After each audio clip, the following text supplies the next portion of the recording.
Saya melihat ini kan sebuah keniscayaan sebetulnya gitu. Jadi apapun pro kontra di belakang AI itu, gitu kan, ada yang suka nggak suka, siap atau nggak siap, kita pasti akan menuju ke sana. Tujuannya mungkin bukan untuk mendiskripsi mungkin ya tujuannya, tapi kan itu kan keniscayaan, saya bilang gitu. Betul. Pilihannya cuman kita mau menggunakan atau kita menolak itu. Ya sudah, kalau menolak akan ketinggalan. Biasanya artisnya ketipu manajer. Ya sekarang ada yang juga balik juga. Saya nih, bukan orang lain nih. Pernah ngalamin ketipu ada, sama artisnya. Kan teman-teman ada suka cerita, ada juga yang seperti itu. Oh, yang lain juga ada kayak gitu. Kan hubungan antar manusia itu kan semua bisa terjadi. Di mana sumber uang, disitulah letak persoalan kan. Gitu. Karena ini hubungannya antar manusia, sebetulnya tergantung dari kesepakatan. Mau sejauh mana artisnya dikelola, gitu. Ada yang sampai batasnya sini aja nih, ada yang batasnya sampai situ aja, ada yang kepengen lebih kompleks ya, macam-macam tergantung. Maju artisnya, membentuk, memilihkan pekerjaan, mengatur strategi. Ini maju dulu, ini nanti dulu, gitu-gitu. Manajer artis itu profesi keren. Kita nyebutnya gitu, profesi keren.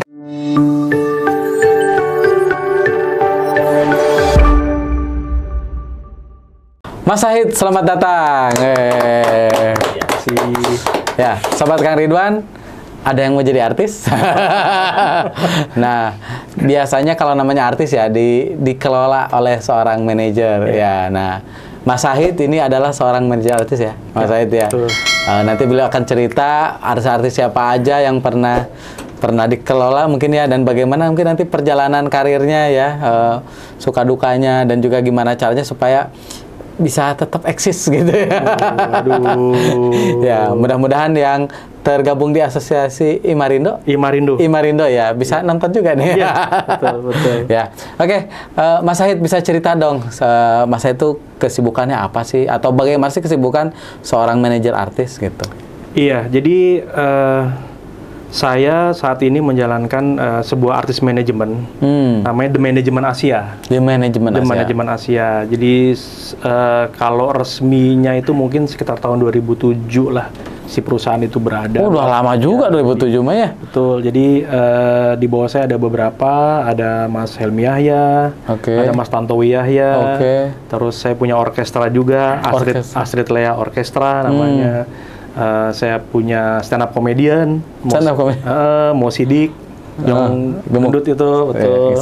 Betul. Terus siapa lagi ya? Saya juga ada Master Feng Shui, namanya Erwin Yap, itu Master Feng Shui. Terus ada beberapa lah yang lainnya seperti itu, gitu. Dan berkembang terus ya sampai sekarang sih.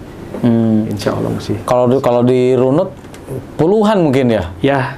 Perjalanan kan, kan perjalanan ada yang sambil berjalan, ada yang belum jadi, gitu. Betul. Ada yang masih proses juga, macam-macam. Yang tadi kan lagi lebih berjalan ya. Tapi saya kalau lihat dari ininya, Sobat Kang Ridwan, dari CV-nya tuh banyak banget ya. Artis yang udah ditangani oleh Mas Syahid ini. Dan sampai sekarang kan masih eksis ya. Dari tahun berapa, Mas? Saya pertama kali itu tanpa sengaja di tahun 2000-an, kurang lebih 1999, 2000. Iya. Pertama kali saya bergabung di Triwarsana, perusahaannya Mas Helmi Yahya. Di situ saya head of departemen artis manajemen, yang waktu itu Mas Helmi memanajeri Joshua Suherman, yang diobok-obok itu. Diobok-obok. Iya, betul. Mas Helmi memanajeri Joshua, saya road manager istilahnya. Jadi road manager itu yang turun ke lapangan tuh, Kang. Jadi kalau ada event, ada yang dampingin tuh road manager. Jadi Mas Helmi manajer, saya road manager Joshua. Nah, dari situ baru berkembang tuh. Jadi saya memanajeri Mas Helmi juga, gitu. Prosesnya di situlah. Ya, karena udah berhasil mungkin ujungnya memanajeri Mas Helmi juga. Gitu. Kalau manajer artis itu kerjaannya ngapain aja sih? Aduh, kerjaannya kompleks, jualan lah, intinya jualan. Menjual artisnya. Nah, gampangnya gitulah, bahasa gampangnya itu. Menjual artisnya, membentuk, memilihkan pekerjaan, mengatur strategi. ini maju dulu, ini nanti dulu, gitu-gitu. Oh, termasuk ngatur strategi juga ya? Itu. Karena ini hubungannya antar manusia, sebetulnya tergantung dari kesepakatan. Mau sejauh mana artisnya dikelola. Gitu. Ada yang sampai batasnya sini aja nih. Ada yang batasnya sampai situ aja, ada yang kepengen lebih kompleks ya, macam-macam, tergantung. Kan tergantung kebutuhan. Oh, jadi gitu. Tidak ada aturan baku ya dalam hal manajer artis ini. Artinya ini adalah kesepakatan dua belah pihak, betul, antara seorang manajer dan juga artis atau public figure yang dikelola, betul, gitu ya. Jadi tidak ada template-nya harus begini ya, tergantung tiap-tiap orang ya beda-beda, kebutuhannya beda-beda. Tapi kalau nggak ada template oke, tapi best practice yang dijalankan oleh seseorang kan ada ya, artinya gue jalanin gini loh, ini yang works gitu ya. Nggak juga. Itu part of negosiasi. Oh. Kita kan kesepakatan nih, kebutuhannya ini, tapi saya cuma sampai sini ya, misalnya gitu. Oh, ya udah kalau gitu berarti ya kayak gitu-gitulah, ada kesepakatan lah. Ada yang boleh, ada yang nggak boleh. Ada yang gitu. boleh, ada yang nggak boleh. Ada yang kepengennya sampai di sini, tapi yang saya bisa kasih cuma di sini, kan bisa gitu juga. Misalnya apa tuh, di sini atau di sini? Iya, misalnya, oh nanti sampai ini ya, sampai ngurusin baju gitu misal, aduh saya nggak paham fashion misalnya. Ada beberapa teman-teman manajemen yang ngobrol yang seperti itu gitu. Karena ada kebutuhan itu kan, ada kebutuhan yang memang artisnya butuh dibimbing secara fashion, secara penampilan. Nah, ada yang dibutuhkan seperti itu. Ya. Terus kalau dari segi kerjaannya itu kayaknya lebih capek juga ya. Maksudnya kan perlu nge-follow up dulu, terus ketika artisnya show perlu didampingin. Setelahnya juga kan masih relasi lah. Administrasi. Administrasi betul. Terus menjaga hubungan sama klien. Follow up yang berikutnya gitu.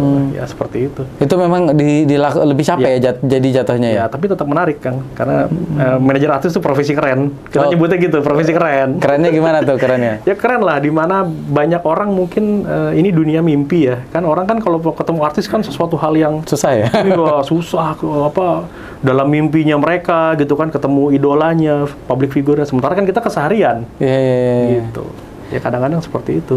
Ya kadang kita pengen mengontak artisnya susah ya. Coba nih kontak manajer artisnya. Iya, gitu. Gitu ya. Padahal kalau artisnya udah biasa, gua malu. Nggak perlu difoto berdua gitu ya, nggak usah gitu. Saya malah jarang foto loh sama Mas Helmi. Oh gitu. Iya, sama Mas Tanto saya nggak punya fotonya, malah berdua gitu. Serius? Iya, kadang-kadang malah orang kan fotoin dong, fotoin ya. Saya bantu fotoin gitu kan. Saya nggak punya fotonya. Tapi pernah kali foto, tapi entah di mana dokumentasinya gitu ya. Cuma nggak keren foto saya. Nggak keren. Gitu. Kita nggak pernah foto kayaknya gitu. Iya. Karena memang merasa nggak ada kehilangan tuh kerasa banget ketika nggak ada gitu kan. Karena gue lagi sama lu sekarang. Terus gue kenapa perlu gue kejar-kejar foto sama lu kan gitu ya. Bener. Oh, gitu. Kayak gitu kan. Seru lah tapi.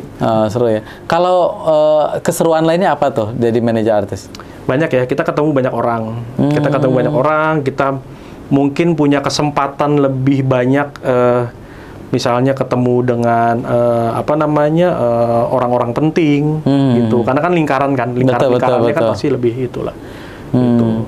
Ya, dan selama ketemu dengan orang penting itu kan bisa bangun networking juga ya, sekalian ya. Seperti itu, bisa macam-macam lah, bisa seperti itu. Dan kita adalah orang yang dipercaya kan sama artis kita.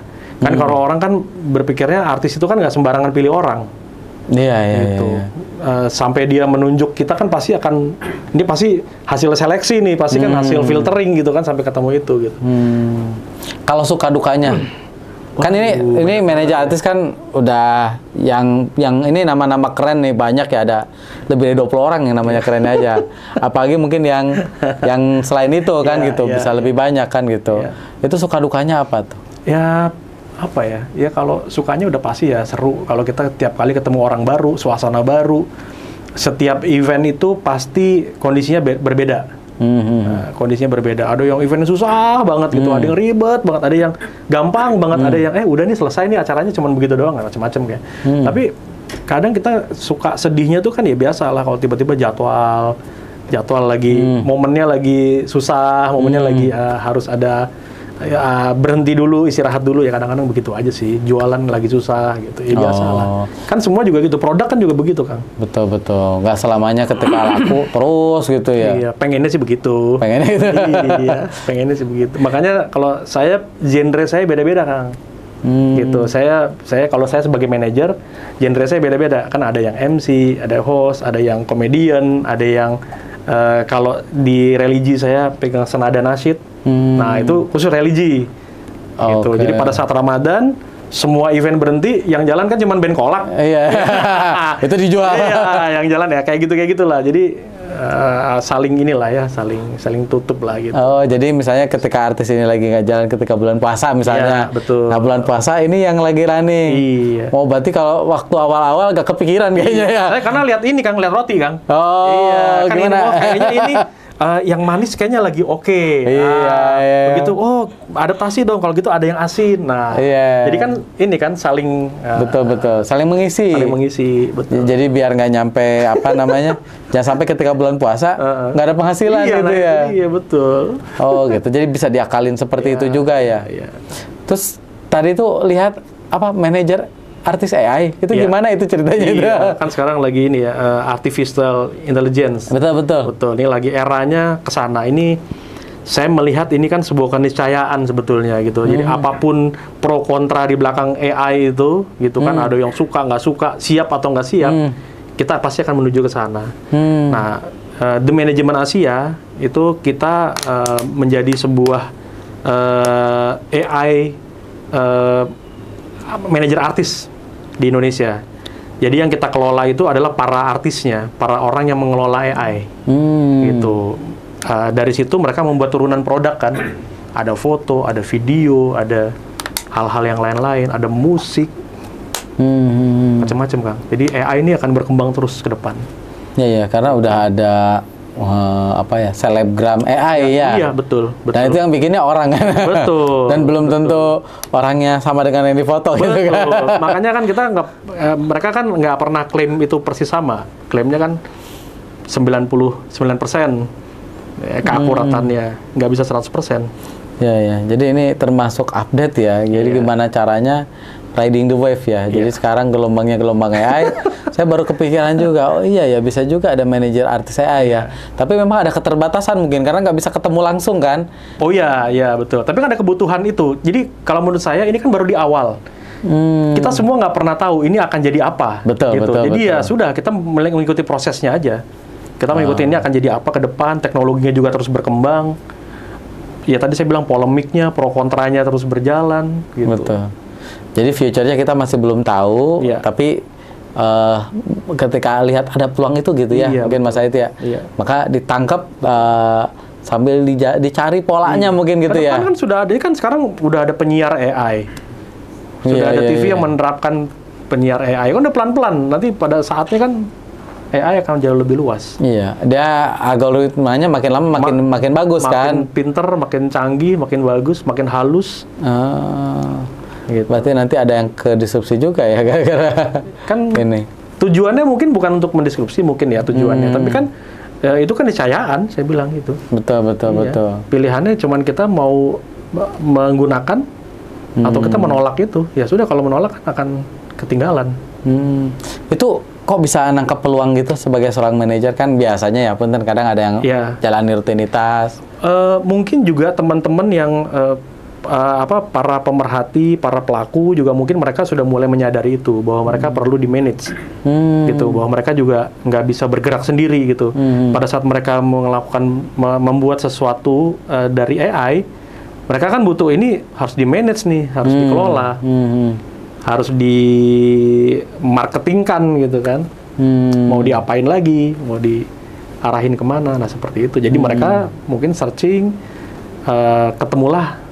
Ya kita sama-sama lah, akhirnya kita ketemu lah, gitu. Kita ketemu sama-sama, kita akhirnya wah ini memang harus diseriusin nih. Biasanya kalau Mas Said sendiri approach duluan atau si artis yang approach Mas Said nih? Sebenarnya sih bisa dua-duanya sih Kang. Kalau pengalaman, biar tetap eksis kan kita ngomonginnya kan? Iya. Aduh, gimana ya? Kebetulan sekarang dalam perjalanannya itu kebetulan 1-2 tuh saya dicari gitu, kebetulan dilamar sama artisnya. Iya, kebetulan begitu ceritanya. Nah, dari situ baru saya menyadari bahwa oh berarti mereka mencari yang cocok siapa nih, mungkin itu kan. Gitu. Jadi ya ketemulah kita, terjadilah kolaborasi. Kenapa bisa dicari nih? Nah, rahasianya apa nih? Saya nggak punya rahasia. Aduh, itu dia tuh Kang. Saya juga bingung Kang, apa ya? Apa ya? Baru ditanya kayaknya ya, ini kok bisa dicari gitu. Mikir nih kalau ditanya baru apa ya? Kok bisa orang ngontek gitu? Apa dari mungkin dari branding yang sudah dibangun sebelumnya mungkin? Sorry ya, misalnya udah dekat sama Mas Helmi kan dari dulu. Terus tahu nih Mas Sahid nih. Apa dari situ? Atau dari yang lain kan nggak mungkin tiba-tiba si artis nge-approach seseorang kalau nggak tanpa sebab. Saya pikir sih itu sih pasti ada keterkaitan gitu. Jadi biar gimana pun Mas Helmi Yahya adalah bagian dari sejarah kan ya. Jadi saya juga sampai ke titik ini kan karena Mas Helmi Yahya. Gitu. Dari situ kan saya banyak belajar, saya banyak bertemu dengan orang-orang banyak ketemu dengan pejabat, ketemu dengan akses yang lebih luas gitu. Nah, dari situlah mungkin brandingnya jadi terbentuk ya. Jadi orang juga banyak lihat, banyak tahu. Seperti itu sih Kang kalau menurut saya. Jadi mengalir aja sih tanpa strategi sebetulnya. Tanpa strategi gitu. Tapi tanpa strategi yang tanpa sadar mungkin strateginya berjalan gitu kan. Ya, berarti kan ada yang approach. Tapi pernah nggak nge-approach orang untuk gue ngelola? Oh, pernah juga. Tapi umumnya malah nggak jalan kan kalau approach kan. Karena begitu approach kan dia punya ekspektasi yang lebih. Oh, jadi gue ketika lu deketin, gue pengen ini gitu. Lu bisa kasih apa lu? Gitu, deketin gue. Kan jadi begitu. Tapi kan kalau untuk orang-orang baru lah, anggap kita manajemen artis kan, kita baru datang. Terus gue pengen supaya kerjasama dengan ini kan mau nggak mau perlu approach dong. Ada usaha ya. Iya, betul. Ada usaha bangun kedekatan, bangun chemistry gitu. Atau mungkin dari ngopi dulu awalnya. Bisa macam-macam. Kadang-kadang gini, orang itu kan ya namanya bisnis kan kadang-kadang cerita indah ya. Wah, indahnya kan begini begitu jalan kan macam-macam tuh. Ada bisnis yang nggak jalan, marketnya belum siap, kan macam-macam kan gitu. Nah, jadi kadang artis juga nggak semuanya siap. Pada saat kita jualin susah nih masuknya gitu. Nggak juga diserap nih. Gitu. Kalau artis nih, saya pengen jadi manajer artis ya. Terus kalau pengen gabung dengan asosiasi gitu, gampangnya juga aksesnya. Boleh Kang, silakan. Di Imarindo, Ikatan Manajer Artis Indonesia. Oh, ada ya itu. Ada, kita punya asosiasinya, betul. Jadi silakan bergabung. Jadi sebetulnya definisi manajer itu kan adalah yang mengelola, gitu. Orang yang mengelola. Mengelola itu kan bisa siapa saja. Bahkan bisa dia mengelola dirinya sendiri pun bisa, gitu. Jadi sebenarnya dia memanajeri dirinya sendiri juga pun itu pun. Jadi gue artis tapi sebagai manajer juga gitu ya? Bisa seperti itu. Dan ada kan? Ada yang seperti itu. Ada yang kadang-kadang wah dia merasa udah cukup sendiri, padahal sebetulnya kan itu kan nggak ideal. Iya nggak ideal. Nggak ideal lah, gitu. Urusan negosiasi kan biarin manajer kan. Nanya Kang Rino, punten harganya berapa? Gitu kan, nggak enak. Ya gitu kan. Kalau manajer bisa alasan gini-gitu. Dengan manajer saya, seperti itu. Tapi kan itu semua kan pilihan. Semua kan pilihan. Oke. Nah, anggaplah saya sebagai pelaku bisnis atau siapapun itu pengen ada komunikasi dengan artis. Carinya biasanya di mana sih? Kontak manajernya atau gimana biasanya kebanyakan? Kontak manajer. Nah, sekarang manajer itu kan melakukan proses publikasi. Jadi kan dia mempublish kontaknya, mempublish aktivitas artisnya supaya dikenal orang. Gitu. Nah, seperti itu sih. Oh, jadi si manajer akan mempublish sehingga orang akan aware bahwa dia manajernya. Betul. Di googling juga banyak kali ya? Iya, betul. Atau DM Instagram atau apa juga bisa ya? Kalau saya harusnya gitu, kalau strategi saya benar gitu, harusnya saya adalah orang yang paling mudah dicari di seluruh dunia, harusnya. Targetnya harus itu dong. Iya. Mau nyari dimanapun pasti ketemu. Iya. Kalau pengen nama artis itu, nyari pada itu gampang. Nyari Syahid Ibrahim mana sih nomornya? Pasti ketemu lah. Tapi kenyataannya nggak segampang itu. Mudah-mudahan sih gampang ya. Oh. Iya, karena saya membuka seluruh akses ke saya. Oh, jadi akses itu mudah lah untuk ditemukan. Dicari, ya, betul. Mau lewat WhatsApp, mau lewat SMS juga saya masih bisa nyala. Mau lewat sosial media saya semua terbuka. Jadi mudah lah ya. Iya, artinya dicari di harus Instagram, mudah ditemukan. Atau mungkin di bio si artisnya itu biasa nomor kontak manajer langsung. Betul. Gitu ya. Bisa seperti itu ya. Makanya kuncinya harus yang dipercaya, Kang. Nggak boleh bikin kesalahan. Oh ya, karena bawa nama ya. Itu resiko banget, Kang. Kan pernah banyak tuh yang bermasalah kan? Yang bermasalah, Kang. Bahkan pernah kebalik katanya. Biasanya artisnya ketipu manajer. Iya, ya sekarang ada yang juga balik juga. Mas Ae nih, bukan orang lain nih. Bukan, pernah ngalamin ketipu ada, sama artisnya. Kan teman-teman ada suka cerita ada juga yang seperti itu. Oh, yang lain juga ada kayak gitu. Kan hubungan antar manusia itu kan semua bisa terjadi. Kita nggak tahu ya apa yang terjadi ya. Terjadi. Oke. Di mana sumber uang disitulah letak persoalan kan? Oh, iya, gitu. Ada gula ada semut. Iya, bener kan. Nah, kalau ini kan kita sebagai artis ya, kan kayak manage orang, termasuk dalam tanda petik jualin artisnya kan? Iya menjualin. Iya kan jualin kan, gua ngepromosiin ke sini. Nggak perlu pakai petik kan, jualin aja. Oh jualin. Iya, kok kenapa dipetik-petik? Takutnya dikira human trafficking gitu. Perdagangan manusia. Perdagangan manusia. Nah itu kalau dalam konteks jualin nih, itu berarti approach sama apa aja tuh biasanya? Oh iya kemana-mana. Jadi kalau kita kan bisa ke produk, bisa ke brand, bisa ke perusahaan, bisa ke orang. Bisa kan tergantung semua acara, tergantung artisnya juga. Artisnya apa nih? Kalau dia memang buat event kan kita harus ke event. Halal bihalal ibu, ada bu mengisi acara bu halal bihalal. Ini artisnya. Iya bu. Gitu. Oh, jadi diinfokan lah ya. Misalnya ini gua nih punya artis kalau pengen. Iya betul. Ibu mau wedding puasa. Bu, mau pernikahan, saya ada. MC-nya? Ada band, ada MC. Artis MC ada kan? Penyanyi, iya dong. Kayak gitu. Kan harus ditawarin. Berarti bisa macam-macam, nggak manage satu orang aja ya artis tuh ya? Iya, bisa banyak. Tergantung genre-nya juga macam-macam. Ada penyanyi, ada MC, ada... Saya punya magician juga. Magician juga ada? Saya punya magician, saya punya stand-up comedian, saya punya orkestra. Oh. Saya punya ahli Feng Shui. Ahli Feng Shui juga bisa ngitung tanggal pernikahan kan kalau ada beberapa segmen market tertentu yang memerlukan itu. Jadi one stop shopping dong. Iya. Jadi cukup simpan nomor handphone saya aja. Iya. Jadi Mas Sahid, saya pengen artis yang gini, saya carikan.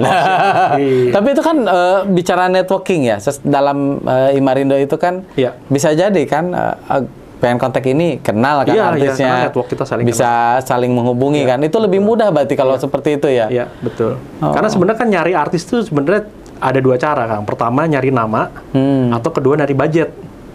Oke. Oh ya, gua budgetnya nggak gede gitu. Nggak gede itu berapa gitu? Nominalnya. Kan nggak gede kan relatif, tergantung siapa. Persepsi ya itu ya. X rupiah, kalau X rupiah berarti sini yang masuk di range tersebut gitu. Oh iya, kan kayak sekarang kan lagi ramai juga ya kalau kita pengen ngundang KOL, bahkan sekarang tuh udah ada aplikasinya ya, apa ya saya lupa. Oh iya, udah banyak sering ngembangin itu. Aplikasi kumpulan dari KOL atau influencer. Betul. Nah itu nggak bikin. dulu sempet tuh, cuman kayaknya wah ini kayaknya ini nih agak kusut nih kayaknya nih marketnya nih kayaknya gitu. Tapi udah banyak pemain kan waktu itu kan. Oke, takut terdisrupsi nggak manajer dengan itu? Kalau menurut saya sih enggak lah. Itu semua konsekuensi lah ya. Kita hidup kan mau di bidang apapun. Sekarang profesi apa sih yang kosong? Nggak ada. Semua profesi pasti punya kompetitor. Pasti kompetitor. Kita mau senggol, geser kanan kiri sedikit udah kompetitor semua. Iya. Terus kalau emang artisnya udah besar ya, kan tetap aja workload-nya nggak bisa dia kerjain sendiri kan? Betul. Walaupun ada pakai aplikasi itu, tetap yang nomor kontaknya manajer artis. Betul, jadi seperti itu. Jadi kalau menurut saya sih ya branding aja. Kita juga sama. Sebagai manajer juga brandnya kita jaga gitu. Jadi orang yang dipercaya, di trust. Nomor handphone saya nggak pernah ganti dari 24 tahun. 24 tahun ya, walaupun punya nomor cantik ya. Waduh, tetap saya simpan nomor yang asli yang pertama saya simpan. Punya nomor cantik banyak tapi tetap saya nggak pakai. Tapi ya, karena saya mau jaga nomor itu gitu. Terlanjur gak ganti nomor masalahnya. Ya kayak gitulah. Jadi kira-kira. Saya dulu pengalaman ganti nomor ya, pernah beli nomor HP di kartu di kereta api lah lagi jalan. Beli kan dipakai, cuma dipikir nih jelek amat itu nomornya. Keriting. Ya, keriting lah, nggak jelas itu. Ujungnya belilah satu nomor gitu, yang udah dari situ udah gak pernah ganti lagi gitu. Karena sayang juga kan itu punya nomor bagus nggak dipakai. Tapi kan, ini udah 20 tahun lebih. Kalau buka cabang roti lah. Nah itu ya, jadi nomor kontak gitu. Nomor kontak ya, hotline service. 56789. Waduh, menggir kan nomornya. Tapi nggak dijual. Dia cuman bikin kita tertarik aja, ngiler aja gitu. Diiming-imingi aja gitu. Dia itu jadi, berkat ini dilihat boleh, dipegang jangan. Iya. Nah, gitu. Nomornya berkat ini jadi manajer artis juga. Jadi banyak manfaatnya ya. Iya, kamu tuh banyak manfaatnya. Nah, terus kalau jadi manajer artis kan kita ngomong lah. Kan ada artis yang bisa dibilang gampang dijual. Terus ada juga yang susah dijual. Itu ada strategi khusus kah? Kalau menurut saya sih nggak ada yang fix ya. Jadi memang semua tuh memang ada masanya, Kang. Memang ada masanya. Jadi ya hukum alam lah ya. Menurut saya sih gitu. Jadi ada masanya, ada masa dia lagi bagus, ada masa yang memang harus berganti gitu. Terus bisa juga mungkin eventnya nggak cocok. Ya kan bisa juga macam-macam faktornya macam-macam. Gitu. Jadi nggak ada yang pasti lah gitu. Pastilah. Tapi kalau punya strategi khusus ada kali, oh ini gua jualin susah nih. Tapi gua pakai strategi apa gitu? Ya kita approach aja, Oh, tawar-tawarin iya, aja kadang-kadang teman deket juga gitu ya. Kalau misalnya ada teman kita yang mau punya acara kan, atau yang kenal sama kita ya dia bisa milih ya, dia pilih yang lebih dekat misalnya. Oh, gitu ya. Kadang-kadang tadinya nggak niat artis yang terlibat di acara dia, begitu ketemu, oh iya ya gue pakai lu deh gitu. Oh, ya tadi nggak kebayang. Nggak kebayang tiba-tiba jadi. Selama jadi manajer artis pernah belajar gak sih untuk jadi seorang manajer artis yang profesional? Apa cuman ngalir aja? Nah, itu nggak ada sekolahnya tuh kan. Belum ada sekolahnya. Belum ada sekolahnya. Jadi kalau dibuka workshopnya rame dong manajer artis yang daftar. Ya, karena profesi keren ya. Profesi keren lah. Jadi kalau menurut saya tuh ya kita cuman ngikut aja dari teman-teman yang senior. Apalagi waktu saya pertama melakukan ini, itu kan nggak ada role model. Oh, karena masih 20 tahun lalu kan. Sama siapa gitu, cuman kiri kanan ya. Ya cuman mantau dari jauh aja gitu. Oh, caranya gitu ya, cara menghandle-nya begitu, cara ngobrol sama orang. Ya ini harusnya yang jualan pelaku media artis juga. Ini gimana caranya nguatin personal branding? Gimana caranya jualnya? Iya, betul. Wah, ini ladangnya nanti kehabisan ya sama tim workshop gitu. Ya lah, semua orang pasti punya inilah. Oh, tapi emang nggak ada belajar juga, memang mengalir aja ya intinya ya. Iya. Oh gitu ya. Mengalir aja. Kayak kadang-kadang orang juga bilang, wah ini loyal ya. Ya antara loyal sama nggak punya pilihan kan tipis, Kang. Oh iya ya. Iya, tipis antara. Mau ngapain lagi gitu. Iya. Udahlah gue terusin aja deh. Gitu. Jadi yang loyal tuh sebetulnya Mas Helmi ini. Bukan bukan.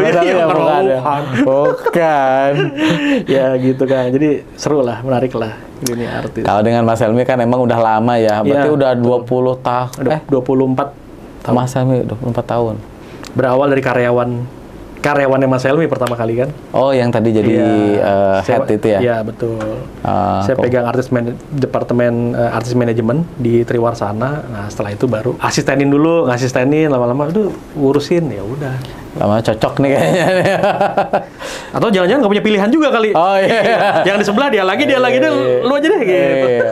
Lebih baik gua create sendiri ya, kata Mas Helmi. Gua jadiin lo manajer artis ya, lu bener gitu.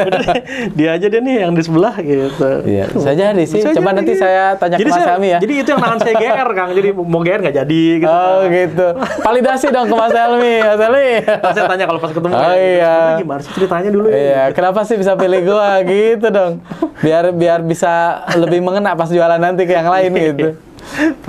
Tapi emang kalau bicara background ya, emang itu kenapa tiba-tiba terjerumus? Iya, jadi saya itu awalnya saya asisten dosen, jadi sempat ngajar di kampus. Oh, jadi nggak ada hubungannya kan? Iya, cuman hubungannya dulu multimedia, saya ngajar multimedia. Nah, dalam perjalanan itu saya bikin website, Kang. Waktu itu kan belum common tuh, website tuh masih suatu hal yang mahal dan orang belum ada yang tahu, internet masih baru-baru. Ya, tahu 24 tahun lalu ya. Iya. Nah, setelah itu saya bikin websitenya Charles Bonar Sirait, MC. Nah, dari Mas Charles itulah kan intensitas kan tinggi ketemu kan karena membuat website. Ya, disitulah saya dikenalkan sama Mas Helmi Yahya. Gitu. Ketemu di situ. Mas Charles sudah sama Mas Helmi. Iya. Oke. Gitu. Terus kerja langsung. Oke. Langsung jadi manajer artis. Langsung di situ. Oh, itu nggak kecelakaan gitu. Ya benar-benar kecelakaan. Nggak ada yang tahu. Kita kan nggak pernah tahu rahasia hidup, perjalanan hidup kan kita nggak pernah tahu. Oh, terus selama dengan Mas Helmi, berarti kan dari awal Mas Helmi berintis karir di dunia public figure ini ya? Pertama kali Kuis Apa Berani ya, tahun 2000 lah. Nah, itu gimana tuh ceritanya Kuis Apa Berani? Bisa meledak apa gara-gara manajernya? Waduh. Ini sih enggak lah ya, itu sih gara ini garis tangannya Mas Helmi tuh kalau gitu. Kalau dibuka tadi Mas Hendy ya menteri katanya. Iya seperti itulah, dari situ baru kayak sambil perjalanan ketemu lah Mas Tantowi gitu-gitu. Mas Tantowi juga di manajeri? Ya saya sempat juga ngurusin juga. Oh karena sekarang kan lagi sibuk jadi betul. Apa? Duta sibuk besar. Sekarang jadi duta besar keliling. Duta besar keliling Asia ya? Iya betul. Jadi keliling-keliling Asia. Kerjanya keliling Mas Tanto. Iya. Gitu. Terus kalau bicara perjalanan ya, pernah jatuh? Wah, sering kan. Titik terendah, bukan jatuh. Iya, bukan. Sering gimana tuh? Ya jatuh kan proses segala macam ya. Covid jatuh. Wah, kurang apa lagi? Oh, itu gimana tuh pas Covid tuh? Covid itu, entertainment kan kebutuhan tersier. Kita tuh yang pertama kali kena hajar tuh entertainment. Iya. Orang kondisi lapar, mana ada yang bikin acara? Nggak ada kan, berhenti semua. Kita 2 tahun nggak punya penghasilan. 2 tahun? Iya. Total Covid berhenti, ya udah berhenti kita. Dan yang pertama kali kena itu entertainment. Dulu ngapain dong 2 tahun itu? Macam-macam kan, jatuh bangun Kang. Dulu ngapain ya? Supaya bangkit lagi gimana? Wah itu dulu jualan masker, jualan sayur. Saya pernah jualan sayur kan? Iya, keliling. Manajer artis jualan sayur tuh waktu itu. Jangan-jangan dijual ke Mas Helmi? Aduh, perjalanan itu tuh. Aduh, sedih banget tuh kalau ingat itu tuh. Yang terberat pas Covid itu? Covid kan. Covid. Saya punya komedi club. Saya punya komedi club. Jadi komedi club itu tiap malam kita bikin pertunjukan komedi, pertunjukan stand up. Itu ya Covid habis semua, ya udah. Ya duitnya hilang segala macem. Kita nggak sanggup bayar sewa. Gitu. Ya seperti itulah. Si artisnya juga lebih repot begitu ya? Iya. Oh iya. Kan dia nafkahnya di situ. Iya betul. Sama, manajer artis juga nafkahnya sama. Betul. Cuman kan orang taunya kan artis susah gitu. Lah manajernya apa kabar? Iya. Di belakangnya orang nggak tahu ya kan? Iya, betul. Yang terakhir kali ya Covid itu yang hajaran yang paling kencang itu. Terus saat itu biar bisa bangkit ngapain tuh? Oh ya kerja segala macam tuh. Udah coba-coba segala macam lah. Ketemu teman sana, ketemu sini. Iya gitu, saya jualan masker. Saya jualan untuk survive. Saya jualan sayur mayur. Padahal udah ada dapur lah ya, yang rutin kan kebutuhannya. Iya, karyawan juga mau nggak mau harus diberhentikan. Tapi kan bukannya entertain di TV masih jalan itu, Mas? Enggak juga sih, maksudnya. Tetap ada pemasukan tapi kecil mungkin gitu. Enggak, saya sih zero. Zero? Iya. Habis sama sekali. Berarti banyak dong yang seperti itu. Banyak yang artis. Banyak seperti itu. Ganti profesi dulu mungkin ya, banyak ya. Iya. Ada yang balik lagi, ada yang enggak kan mungkin itu ya. Ada yang terlanjur nerusin itu, ada juga. Macam-macam lah. Gua jadi bisnis nih dan berhasil. Gua lanjutin bisnis. Kalau saya balik lagi di entertainment lagi gitu. Jadi nggak hilang gitu ya. Ya kayak gitu sih Kang. Terus punya mentor nggak sih yang ngajarin jadi manajer artis? Nggak ada yang persis ya. Kalau saya sih ya pertama udah jelas Mas Helmi Yahya yang terdekat lah ya, karena dia yang mengelola Joshua. Yang lain-lainnya saya ya lihat dari yang teman-teman yang sesama manajer ya. Saya cuma lihat cara mereka begitu. Mereka juga belajar. Kadang-kadang kita sering ngobrol, tukar pikiran. Dia melakukan ini, melakukan itu. Oh, ternyata dia nawarinnya caranya begini gitu. Oh. Lebih ke sharing berarti ya kalau kayak gitu ya. Sharing lah teman-teman gitu. Karena ada asosiasi tadi ya, atau mungkin ada satu momen ketemu. Betul. Kita saling bertukar inilah informasi. Lu kok biasa kenceng gitu. Iya. Oh, kenceng apa sih? Susuknya apa sih gitu? Ya, itu. Susuknya ngapain sih gitu biar bisa kenceng. Terus pernah ada momen yang paling kenceng nggak dalam selama karir? Maksudnya ya pencapaiannya bagus. Saya pernah punya satu kalau artis tuh punya masterpiece gitu. Saya punya namanya Laserman. Jadi dia itu magician. Awalnya dia magician, dia main seperti biasa, perform ke kartu, perform koin seperti biasa. Sampai kita ini harus ada sesuatu nih yang bikin jadi pembeda. Akhirnya dia menemukan laser ilusionis. Jadilah dia adalah orang Asia pertama yang melakukan ilusi laser. Oh, pertunjukan kayak gitu ya. Laser, betul. Dan kita sempat waktu itu peaknya mungkin di 5 tahun lah, itu bener-bener. Nah, saya buat itu dari nol, dari bener-bener dari. Oh, ini pegangan sendiri. Bener pegangan sendiri. Jadi ceritanya beda nih. Kalau yang ini bener-bener saya build dari awal. Saya build dari awal terus naik sampai puncaknya sampai peaknya. Tadi kan kalau Joshua kan sempat sama Mas Helmi kan. Betul. Saya masuk kan udah nyambung ya, ada Mas Helmi di situ. Kalau ini saya betul-betul dari awal. Jadi saya bisa nyebut ini masterpiece yang saya buat gitu. Dan selama 5 tahun itu kenceng lah gitu ya. Kenceng. Itu mungkin ya 2 hari sekali kali jobnya. Oh, untuk pertunjukan kenceng itu. Iya. Kalau tiap hari gempor juga kan. Gua habis pertunjukan kan beda ya, atraksinya butuh energi juga kan gitu ya. Mereka butuh latihan juga dan lain-lain. Itu apa yang dilakukan saat itu?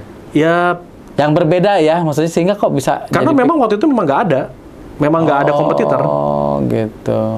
Kita melenggang jalan sendiri. Jadi orang cuman pilihannya kalau mau begini ya pakai kita atau nggak pakai, cuma 2 aja. Nggak punya komparasi. Makin kesini kan udah makin banyak sekarang. Sekarang udah ada beberapa yang bikin juga. Jadi udah banyak pilihan. Banyak itu. Terus harga makin kompetitif gitu. Pada saat itu kan kita tidak berkompetisi. Nggak ada ya saat itu ya. Itu bukan lahiran dari kayak American Got Talent atau kayak gitu. Bukan, itu betul-betul sendiri. Betul, dari sendiri.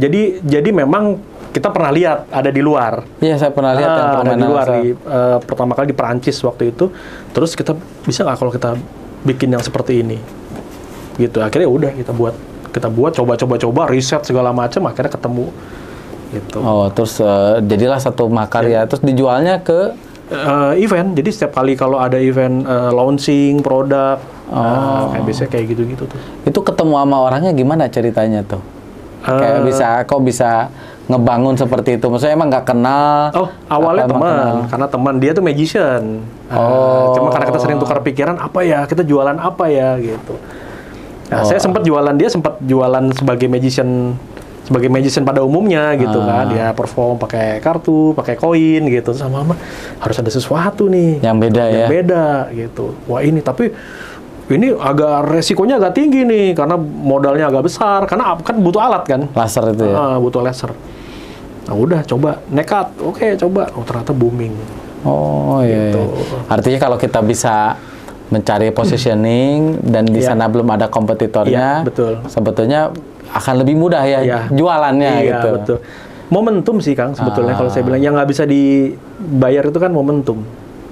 Masuk di momen yang tepat ya, itu kan yang betul. Set, nah itu langsung melesat gitu ya kalau ketika oke. Dan nggak bisa diulang. Sayang itu ya. Iya, itu dia tuh. Kalau bisa diulang kan kita pengen ulang terus kan gitu. Dong lagi dong gitu. Ini ketika berhasil udah jangan gede-gede gitu. Tapi orang kan ada jenuhnya juga ya kalau tidak ada inovasi dan sebagainya gitu. Makanya bener katanya kan, nggak ada yang abadi itu bener kan. Betul. Iya. Iya. Jadi biar gak jenuh kita coba makan produk dulu. Ini soalnya dari tadi udah menarik kayaknya manggil-manggil. Iya. Dipanggil. Ini apa nih Kang? Nih. Ini ada roti pizza dan macam-macam lah. Oke. Ya, ada roti ini abon, ini meses. Boleh mau coba yang mana? Wah, ini saya yang terdekat aja nih Kang. Boleh. Kayaknya menarik soalnya bentuknya ini bunga nih ya. Bunga ya. Amor Cake Bakery. Dites. Nah, mudah-mudahan cocok. Ini varian yang asin ya. Ada ininya nih, ada. Terus suka asin ya? Saya sih nggak ada pantangan. Apa aja disikat? Sejauh ini nggak ada pantangan. Apa aja disikat? Nah.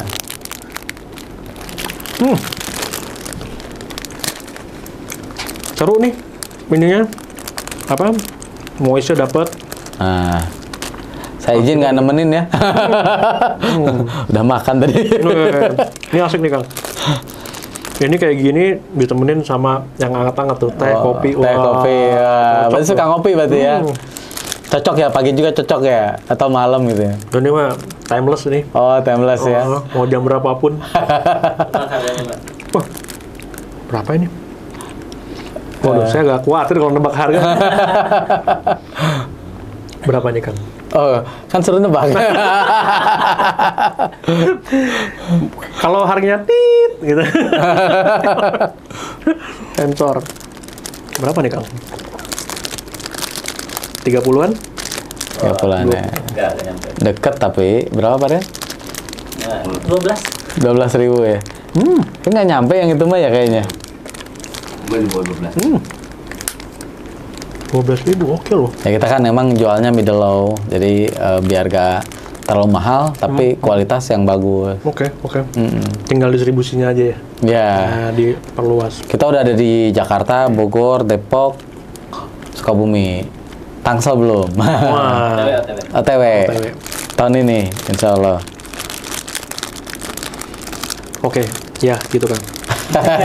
Kenapa jadi pada nungguin saya nih? Saya mau nanya, cuman takutnya lagi ngunyah gitu. Ini masih bisa nih ntar nih ya. Bisa ya. Gimana Kang? Ya, Kang. Kita ambil Oke, ngobrol. sambil jalan lagi ya. Ambil ngobrol. Kalau jadi manajer ya, kan itu kan skill jualan tuh ada ya, tentunya ya. Nawar-nawarin orang, jualin orang. Saya takut salah. Saya juga deg-degan nunggunya. Nanya apa nih? Karena tidak ada di list pertanyaannya. Ya kan kita perlu ada kemampuan jualan, tapi kita kan perlu meningkatkan keterampilan kita dong. Atau apa yang dilakukan biasanya untuk bisa goal nih, untuk meningkatkan keterampilan itu apa belajar, apa tadi ya, belajar ke networking, atau memang apa yang dilakukan biasanya? Saya sih sering ketemu orang aja. Diskusi tadi ya? Sering ketemu orang dengan berbagai latar belakang. Menurut saya sih itu memperkaya ya. Kan ketemu ada view-nya beda. Ketemu produsen roti kan view-nya beda lagi. Betul. Approaching-nya beda lagi. Ketemu orang pelaku event organizer beda lagi. Dari sudut pengusaha ini beda lagi. Jadi dengan ketemu orang itu memperkaya informasi ya. Dan jadi approach, jadi saya dapat point of view-nya dia.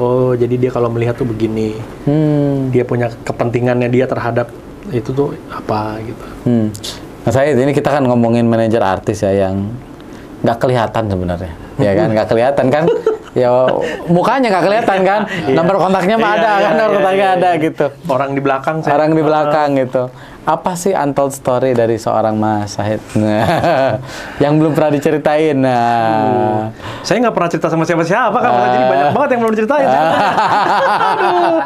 Apa ya? Rasanya sih ya nggak ada yang ini sih kan, nggak ada yang istimewa lah. Yang cerita di balik layar yang belum pernah diceritain sama orang. Sebenarnya banyak banget, cuman disensor. Ini yang nggak disensor. Ya terkadang gini ya. Ini kan profesi yang cukup unik ya kalau menurut saya. Jadi kadang tuh kita tuh kalau approach orang untuk mendapatkan sebuah pekerjaan tuh berbagai cara. Sampai Pak, please Pak, coba Pak. Coba Pak. Ini bagus Pak, sampai kayak begitu gitu. Kadang-kadang orang kan nggak lihat itunya. Orang kan lihatnya kan gemerlap di acaranya, eventnya berhasil. Sudah jadi. Iya betul, tapi di belakang itu tuh bagaimana kita berjibaku, kita berkompetisi gitu. Sampai please Pak, ayo Pak, coba. Kita ngobrol deh kalau soal harga. Nah, kayak gitu-gitu. Kan nego nih. Iya. Kan kalau sales marketing kan seperti itu. Pak, ini kita punya produk ini, roti. Tapi kan ada alternatif ya Pak. Tapi cobalah Pak. Kasih saya kesempatan Pak. Itu yang orang nggak tahu. Itu yang artis kadang-kadang nggak tahu. Artisnya sendiri bahkan nggak tahu. Kan macam-macam. Memang nggak tahu atau kita nggak mau kasih tahu. Oke. Karena kan tetap harus jadi star di depan. Iya. Kan dia nggak boleh minder. Kalau angka mau udah sepakati di awal sama artisnya kan. Iya. Berapa paling rendah. Atau ada kondisi khusus yang kita ngobrol lah. Ini tapi kondisinya khusus nih, begini gimana? Gitu. Tapi di balik layarnya tadi ya pendekatannya kadang ya bisa dibilang memelas lah, bisa dibilang seperti itu begging, ya. Kita tuh buat dapat omset kan? Iya, betul. Omset sendiri sama omset artisnya kan? Betul. Dan artisnya kadang nggak tahu soal itu. Betul. Yang penting closing, tampil di event gitu. Belum lagi kalau ketemu yang artisnya Moody. Kayaknya enggak deh gitu. Nggak mau ngambil dulu deh. Padahal udah approach capek gitu. Itu kan di situ ada rekening saya juga. Ada persentase. Iya di situ. Ada please gitu. Itu yang kadang-kadang itu ya. Tapi itu ngobrol-ngobrol antara kita lah ya, teman-teman manajer lah. Suka dukanya tuh di situ. Suka dukanya ya, pada curhat ya. Ini gue udah capek-capek approach, artisnya tiba-tiba nggak mau. Tiba-tiba pengen liburan. Ngedadak lagi ya. Ngedadak lagi, saya pengen liburan nih gitu. Oh ya, kadang kan mungkin tanggap antara kegiatan personalnya dengan memang kegiatan profesionalnya nggak bisa ditebak ya. Tiba-tiba nih ada tawaran job di mana dia udah ada agenda lain gitu. Karena kan kita berhubungan sama manusia, balik lagi. Ini kan manusia semua. Dan nggak bisa ditebak gitu ya. Bener-bener semua tuh customize. Nggak ada gitu pakai udah kita sepakati pakai spreadsheet atau Google Calendar gitu kan. Betul. Lo kalau punya jadwal tulis ya di situ. Mana lo nggak bisa. Tapi ada kali ya. Bisa kayak gitu. Bisa tapi kan, gitu. Iya, tapi kan ada kalanya yang nggak begitu. Oh, tetap kan, itu dilakukan ya? Kan kosong nih, itu gimana dong ini lagi? Ya udah, gimana? Oh, ada ya. Jadi misalnya kesepakatan nih dalam 1 bulan itu, lo kosongnya hari apa, disepakati di tanggal itu, gua jualin tanggal itu. Bisa begitu, bisa juga enggak gitu. Ada juga ya udah pokoknya semuanya oke gitu. Pas giliran iya tiba-tiba nggak mau. Misalnya kan bisa juga. Oh ya nggak diduga juga ya. Kan manusia. Terus pas tahu lagi, oh ini gua nggak suka nih dengan produknya, bisa gitu kan? Jadi itu banyak hal yang tidak diduga ya. Betul. Tapi profesi ini menjanjikan atau enggak sebenarnya? Oh menurut saya iyalah, saya jalanin 24 tahun. Kenapa enggak gitu? Kalau nggak karena nggak punya pilihan kan nggak mungkin dong. Pasti kan karena nggak punya pilihan kan gitu. Ya itu tipis tadi gitu ya. Tipis antara loyal sama nggak punya pilihan. Udah kejeblos gitu, udah kadung lah, terusin dah gitu. Ya, ini kan skill yang udah dilatih berpuluh-puluh tahun ya. Sayang kalau untuk tidak dioptimalkan ya. Makanya tadi mungkin Mas Said kan ya membuat tadi ya artis saya manajemen, kemudian tadi punya manajemen Asia ya. Artinya punya usaha sendiri ya seperti itu. Selain dengan artis-artis yang dikelola, dan hubungan dengan artis-artis yang sudah dikelola itu gimana tuh? Mereka apakah baik bentuk kerjasamanya seperti apa biasanya? Ya kembali lagi karena ini hubungannya manusia, jadi kita macam-macam. Ada yang formil, ada yang non formil, ada yang pertemanan, balik lagi, ada yang pokoknya bareng-bareng aja deh, ada yang kayak gitu, ada yang secara legal, ada macam-macam. Yang legal tertib ada juga. Legal tertib ada juga, harus legal tertib. Ada yang pertemanan juga ada. Udah pokoknya kita seru-seruan aja, lucu-lucuan, jalan bareng ya gitu. Banyak omongan gitu ya. Tapi saya lihat sih memang ini profesi yang cukup menarik ya, karena entertainment kan dunianya menarik banyak orang. Dari kalau kita lihat dari kompetisi-kompetisi yang ada yang sekarang ini kan semuanya kan penuh nih. Ya kan ada stand up komedi segala macam kan, itu ada macam-macam lah, kompetisi nyanyi segala macam, itu kan penuh. Nah, itu kan potensi besar ada artis baru yang selalu muncul dan perlu ada yang mengelola. Jadi kalau menurut saya profesi manajer tuh ke depan cukup menarik. Dijalani dengan serius tuh bagus. Dan tidak akan hilang ya. Mungkin bisa terminimalisir karena ada disrupsi lah. Ya, pasti begitu. Tapi kalau bisnis kita udah makin besar, kita pasti butuh tim kan. Ya, betul. Ini kan manajer artis bagian dari tim promosi, tim jualan, tim manajerial gitu kan. Bener. Kan mereka nggak bisa jalan sendiri kan. Betul. Dipastikan keamanannya juga. Mungkin kalau saya pernah kerjasama dengan artis yang wanita kan, dia lebih hati-hati ya keamanannya ini di mana lokasinya. Pilih kostumnya. Bahkan makannya diurusin kan. Makannya diurusin, make up-nya udah repot lagi. Ini belum makan, tolong diajak makan dulu. Kan ada yang kayak gitu ya, kita tadi siapin makan dulu ya, seperti itu ya. Betul. Ya kayak gitulah Kang. Kalau yang paling disyukuri selama jadi manajer artis apa tuh? Apa ya? Alhamdulillah saya sih ya banyak dipercaya orang gitu ya, karena orang mungkin melihat dari artis yang saya kelola gitu kan. Jadi saya bersyukurnya ini orang-orang besar ya, mereka orang-orang besar yang mempercayakan kepada saya gitu. Jadi orang juga melihatnya, mereka pasti kan nggak sembarangan pilih manajer. Betul. Gitu. Nah saya bersyukur di situ gitu. Jadi orang yang di luar lingkaran ini melihat bahwa ini saya orang yang bisa dipercaya, orang yang mudah-mudahan insya Allah jadi amanah gitu kan. Nah, itu sih saya bersyukur di situ. Mas Said bersyukur dipilih, sama mereka. Dipercaya untuk mengelola orang tersebut ya. Padahal orang tersebut orang hebat kan, seperti itu. Betul. Yang mungkin buat kebanyakan orang ketemu sama mereka aja nggak berani mimpi kali, mereka ketemunya susah banget, gimana caranya ketemunya. Nah saya keseharian saya ketemu sama mereka gitu. Duduk bareng, makan bareng, ngurusin gitu, jadi teman ngobrol. Jeleknya tahu. Iya kan, jeleknya tahu, bagusnya tahu kan gitu ya. Iya, nah itu kayak seperti kadang masalah rumah tangganya juga ceritain, teman curhat juga kan kemungkinan kan. Iya. Artisnya bingung cerita ke siapa, jadi teman curhat juga kan, seperti itu. Oke. Ada terakhir, Mas Said, ada tips nggak buat sobat Kang Ridwan nih untuk yang ingin menjadi seorang manajer artis? Kalau menurut saya sih yang pertama tuh konsistensi. Yang pertama itu. Kedua, dijaga amanahnya. Itu aja sih. Karena yang terberat itu pada saat kita ada di ring satu, itu kan godaannya besar kan. Kita mengelola uang. Kan di situ kan kita mengelola kepercayaan yang begitu besar. Nah itu kan kalau miss, ada yang meleset, ya udah berantakan semua. Jadi kalau menurut saya yang perlu dilatih itu adalah trust-nya, kepercayaan, amanah, gitu, dan jangan sombong. Oh iya. Karena kan kita nggak pernah tahu itu selesainya kapan. Dan akan jadi seperti apa ya? Iya, kan nggak ada yang abadi, Kang. Betul. Once gone. Saat itu masanya habis ya habis. Ya ketika jadi manajer artis dan lagi naik ini ya, lagi naik-naiknya, jangan sombong gitu ya. Kita nggak tahu nih artis ini masanya sampai kapan. Betul. Gitu. Ketika hilang kan nafkah tetap perlu dicari kan gitu ya. Betul. Artis yang bisa hilang, manajer kan nggak tetap harus cari nafkah kan. Artisnya udah punya uang banyak. Iya betul seperti itu lah. Kadang-kadang suka terlupa tuh di situ kadang-kadang.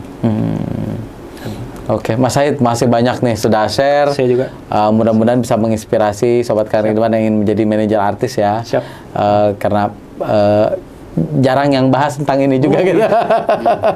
Profesi aneh ya kan? Profesi aneh. Tapi ini orang-orang yang paling berjasa di belakang layar yang bisa membuat sukses seorang artis kan ya. Behind the scene ya. Terima kasih banyak, sukses selalu ya untuk Mas Said. Saya ya. juga hatur nuhun. Siap. Udah diundang. Siap. Siap, makasih. Ya. Mas Said, makasih ya. Terima kasih banyak.